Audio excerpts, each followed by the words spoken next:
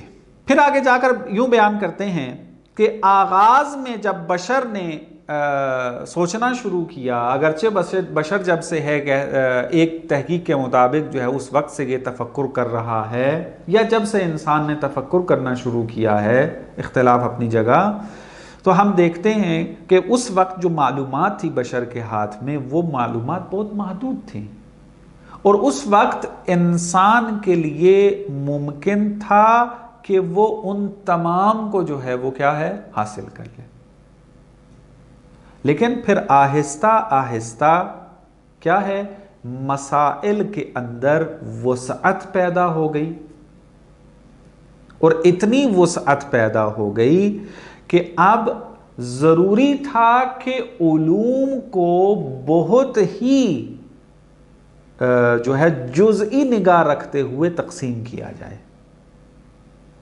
یعنی مختلف علوم کو جو ہے وہ الگ الگ کر دیا جائے، تاکہ انسان جو ہے وہ آسانی کے ساتھ ان مطالب کو اگر حاصل کرنا چاہتا ہے کر سکے، یا جن مسائل کے ساتھ دلچسپی رکھتا ہے ان مسائل کو حاصل کر سکے، باقیوں کو حاصل کرنے کی ضرورت نہیں ہے۔ تو لہٰذا یہاں پر پھر آ کر یہ بیان کرتے ہیں کہ وسعت علم نے آ کر، دیکھیں چاند باتیں یہاں پہ پڑھ لیتے ہیں ہم، کیونکہ آگے چل کے ہماری بحث تھوڑی سی آپ یوں کہہ لیں کہ ٹیکنیکل ہوتی جا رہی ہے، تخصصی ہوتی جا رہی ہے، تو ہم کوشش کریں گے کہ بعض عبارتوں کا بھی بیان کریں، تاکہ چاہے کوئی عربی میں متن کو دیکھ رہا ہو، انگلش میں دیکھ رہا ہو، اردو میں دیکھ رہا ہو یا فارسی میں، اس کے لیے خود عبارت بھی کیا ہے واضح ہو جائے۔ مثلا یہیں پہ جو مطلب میں بیان کر رہا تھا وہ دیکھیں، آیت اللہ مصباح فرماتے ہیں کہ پہلے تو یہ صورتحال تھی کہ وہ کیا ہے حاصل کر سکتا تھا تمام علوم کو، ولی رفتے رفتے کے دائرہ مسائل وسعت یافت، مسائل کا جو دائرہ ہے وہ وسیع ہوتا گیا آہستہ آہستہ، و مخصوصاً بعد از آن کے ابزارهای علمی مختلفی برائے تحقیق در مسائل تجربی ساخته شد، اور کہتے ہیں مخصوصاً اس وقت کہ جب علمی مسائل کی تحقیق کے لیے بہت سارے جو ہیں وہ ابزار وسائل جو ہیں مسائل تجربی کے اندر تحقیق کے لیے ایجاد کر دیے گئے، تو بیش از ہمیں علوم تجربی به شعبه‌های گوناگونی تقسیم شد۔ تو قبل اس کے کہ باقی علوم تقسیم و تجربی علوم ان سب سے پہلے جو ہے وہ کیا ہو گئے، مختلف شعبہ جات کے اندر جو ہے وہ تقسیم ہو جاتے ہیں جا کر، وہ ہر علمی بے علوم جزئی تر منشعب گردید، اور ہر علم پھر ایک علم بنایا، پھر اس علم کے نیچے بھی بہت ساری شاخیں بن گئی، کہ کل مختصر سا اس کی طرف اشارہ ہوا تھا۔ پھر فرماتے ہیں کہ بے طور کلی انشعاب علوم بے چند صورت انجام میں پذیرت، کہ یہ جو علوم کا شاخ شاخ ہونا ہے، شعبہ شعبہ ہونا ہے، علم کا مزید دوسرے علوم میں تقسیم ہونا ہے، وہ چند صورت میں ہو سکتا ہے، یا اس صورت میں ہوگا کہ ایک موضوع جو علم کا قرار دیا تھا اس کل موضوع کو ہم کیا کر دیں، مزید چھوٹے چھوٹے اجزاء میں تقسیم کر دیں، اور ہر جز کو پھر کیا کر دیں، ایک علم کا نام دے دیں۔ جیسا کہ مثلا یہ مثال دیتے ہیں کہ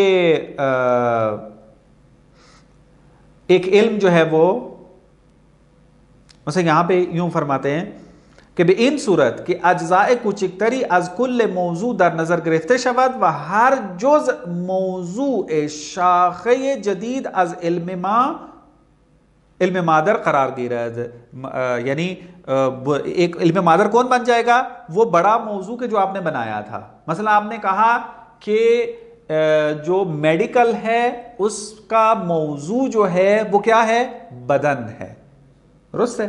اب آپ نے کیا کیا، اس بدن کے مختلف اجزاء کیے، آنکھ، کان، ناک، دانت، ہر ایک الگ الگ علم میں تبدیل ہو گیا۔ اسی لیے آپ آج دیکھیں کہ جو کان کا ڈاکٹر ہوتا ہے اس کو آنکھ کے بارے میں اتنی معلومات نہیں ہوتی، اور وہ جو علوم پڑھ رہا ہوتا ہے وہ علوم فقط کس کے ساتھ مربوط ہوتے ہیں؟ کان کے ساتھ مربوط ہوتے ہیں۔ یہ ایک جو ہے وہ تقسیم ہم کر سکتے ہیں۔ ایک تقسیم جو ہے وہ ہم اس طریقے سے کر سکتے ہیں کہ ہمارے پاس جو ایک کلی عنوان تھا، کلی موضوع تھا، جیسے کہ کلمہ تھا مثال کے طور پہ، اس کے جو نیچے جزئی انواع موجود ہیں، جزئی مصادیق موجود ہیں، اس کو بھی ہم الگ الگ علوم میں کیا کر دیں؟ تقسیم کر دیں اس کو جا کر۔ جیسا کہ انہوں نے مثال دی ہے کہ اگر ہم حیوان شناسی ایک کلی علم جو ہے وہ قرار دے دیں تو اس کے اندر پھر کیا ہوگا؟ مختلف علوم بیچ میں نکل سکتے ہیں۔ ہر حیوان کے بارے میں آپ اگر معلومات حاصل کرنا چاہتے ہیں تو اس کا ایک الگ علم بنا دیا جائے، اور بن سکتا ہے اور بن بھی گئے ہیں، اور اس طریقے سے جو ہے یہ انجام پا سکتا ہے آ کر۔ اور ایک اور تقسیم بندی جو کر سکتے ہیں اور علوم وجود میں آ سکتے ہیں وہ روش کے اعتبار سے ہیں۔ آپ ایک علم کے اندر تحقیق کرنا چاہتے ہیں، مسائل علم کو جو ہے وہ بیان کرنا چاہتے ہیں، لیکن اگرچہ ان کا عنوان ایک ہی ہے لیکن روش تحقیق مختلف ہے، ہر روش کو ایک الگ علم کا عنوان دے دیں۔ مثلا خدا شناسی اگر آپ ایک عنوان دیتے ہیں اور پھر اس خدا کی معرفت کے اندر اس کی تحقیق میں مختلف روشیں اور میتھڈ موجود ہیں، تو آپ کیا کرتے ہیں؟ آپ ہر روش کو ایک الگ عنوان دے دیتے ہیں۔ آپ کہتے ہیں کہ خدا شناسی فلسفی، خدا شناسی عرفانی، خدا شناسی کلامی، اب یہ الگ الگ جو ہے وہ اس کی شاخیں بن جاتی ہیں۔ بس یہاں بھی اگر روش کے اعتبار سے بھی دیکھیں تو پھر بھی کیا ہے؟ مختلف علوم وجود میں آ جاتے ہیں۔ واضح؟ بس نتیجہ یہ نکلا کہ ہمیں یہ بات سمجھانا تھی، اور آیت اللہ مصباح کا ہدف یہ تھا کہ پتہ چلے کہ تقسیم بندی کیوں کی گئی، کیسے کی گئی، کن معیاروں کے مطابق بیان کی گئی، اور پھر موضوع مسائل اور موضوع علم کے درمیان کیا رابطہ پایا جاتا ہے۔ یہ درس جو ہے وہ اپنے جو ہے وہ اختتام کو پہنچتا ہے۔ اس کے بعد ہمارا چھٹا درس جو ہے وہ شروع ہوتا ہے، اور عنوان رکھا گیا ہے فلسفہ چیست، یعنی فلسفہ کیا ہے۔ عرض کیا تھا کہ یہ جو مسائل ابھی ہم نے پڑھنا شروع کیے ہیں، ہم نے ان مسائل کو آہستہ آہستہ سمجھ کر فلسفے کی حقیقت کو سمجھنا شروع کرنا ہے۔ تو اب یہاں تک ہمارے لیے یہ بات واضح ہو گئی کہ موضوع علم اور موضوع مسائل کے درمیان کیا رابطہ ہے۔ تو ہم نے کہا دو رابطے پائے جاتے ہیں، یا کلی اور جزئی کا ہے یا کل اور جز کا ہے۔ اب اگلا مسئلہ جو یہاں پر اٹھاتے ہیں وہ یہ ہے کہ موضوع اور مسائل کے درمیان کیا رابطہ ہے۔ پہلے موضوع کے درمیان رابطہ چل رہا تھا، ایک علم کا موضوع تھا اور دوسرا مسائل کا موضوع تھا، یا اس کے موضوعات تھے، اس کے رابطے میں تھا۔ لیکن اب کیا ہے؟ ہم موضوع کا مسائل کے ساتھ کیا رابطہ ہے اس پر جو ہے وہ یہاں پر گفتگو کریں گے، کہ اس کو چونکہ تفصیل طلب مطلب ہے، مزید تفصیل سے بیان کرنے کی ضرورت ہے۔ اگر اس مسئلے میں وارد ہوگے تو کافی ٹائم لگ جائے گا، کہ انشاءاللہ اس کو پھر چونکہ نیا مطلب ہے تو اس کے نئے درس میں بیان کریں تو زیادہ بہتر رہے گا۔ وصلی اللہ علی محمد و آل محمد۔